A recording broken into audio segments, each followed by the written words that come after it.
एक संत एक सेठ के पास आए। सेठ ने उनकी बड़ी सेवा की।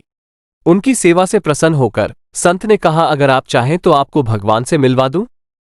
सेठ ने कहा, महाराज, मैं भगवान से मिलना तो चाहता हूं, पर अभी मेरा बेटा छोटा है। वो कुछ बड़ा हो जाए तब मैं चलूंगा।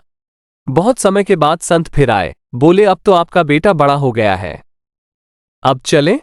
सेठ महाराज, उसकी सगाई हो गई है, उसका विवाह जाता, घर में बहू आ जाती, तब मैं चल पड़ता।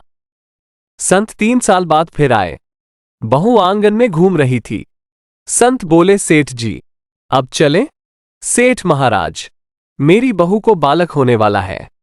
मेरे मन में कामना रह जाएगी कि मैंने पोते का मुंह नहीं देखा। एक बार पोता हो जाए तब चलेंगे। संत पुनः आए, तब तक सेठ की मृत्यु हो चुकी थी। ध्यान लगाकर देखा तो वो सेठ बैल बना सामान ढो रहा था। संत बैल के कान में बोले, अब तो आप बैल हो गए, अब भी भगवान से मिल लें। सेठ, मैं इस दुकान का बहुत काम कर देता हूं। मैं न रहूंगा तो मेरा लड़का कोई और बैल रखेगा। वो खाएगा ज्यादा और काम कम करेगा, इसका नुकसान हो जाएगा। संत फिर आए, तब तक बैल भी मर गया था।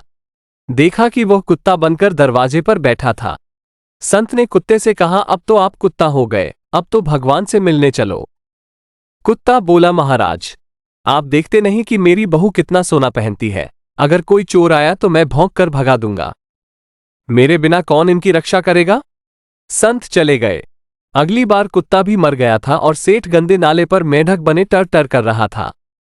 संत को बड़ी दया आई। बोले, सेठ जी, अब तो आपकी दुर्गति हो गई, और कितना गिरोगे? अब भी चल पड़ो। मेंढक क्रोध से बोला, अरे महाराज, मैं यहां बैठकर अपने नाती पोतों को देखकर प्रसन्न हो जाता हूं। और भी तो लोग हैं दुनिया में, आपको मैं ही मिला हूं भगवान से मिलवाने के लिए। जाओ महाराज, किसी और को ले जाओ, मुझे माफ करो। संत तो कृपालु हैं, बार बार प्रयास करते हैं, पर उस सेठ की ही तरह दुनिया वाले भगवान से मिलने की बात तो बहुत करते हैं, पर मिलना नहीं चाहते। दोस्तों, वीडियो पसंद आई हो तो वीडियो को लाइक करो, चैनल को सब्सक्राइब करो और अपने दोस्तों में भी शेयर करो। मिलते हैं अगली वीडियो में, तब तक के लिए जय श्री राम।